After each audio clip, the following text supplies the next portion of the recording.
एक छोटे से गांव में एक गरीब लड़का अली अपनी अम्मी के साथ रहता था। इनके पास ज्यादा कुछ नहीं था मगर ईमान सबसे ज्यादा था। बेटा अली आई बाजार से कुछ आटा ले आना, ये आखिरी सिक्के हैं। जी अम्मी, मैं आटा ले आऊंगा।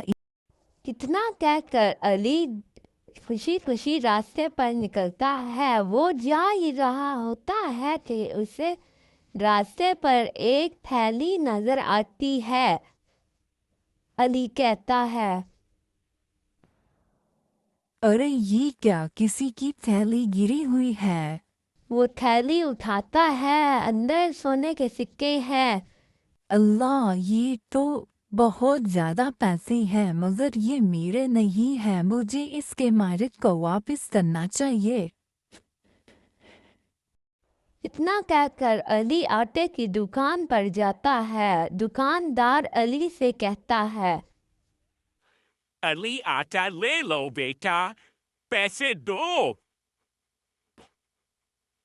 चाचा, मुझे एक थैली मिली है। पहले मैं इसका मालिक ढूंढूंगा, फिर आटा लूंगा। माशाल्लाह, क्या बात है अली, आज के जमाने में तुम जैसे लोग ईमानदार बच्चे कम ही होते हैं। अली मस्जिद के पास जाकर ऐलान करवाता है, क्या किसी की सोने की थैली गुम हुई है? मैंने पाई है। रहमान साहब दौड़ते हुए आते हैं। बेटा, वो मेरी थैली थी, इसमें मेरी सारी जिंदगी की जमा पूंजी थी। ये लीजिए साहब, अल्लाह का शुक्र है कि आपको मिल गई। बेटा, तुमने मेरा सब कुछ बचा लिया, मैं तुम्हें इनाम दूंगा।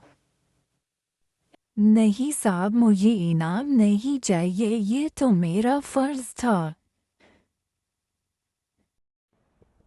अली अपनी अम्मी को सब कुछ बताता है।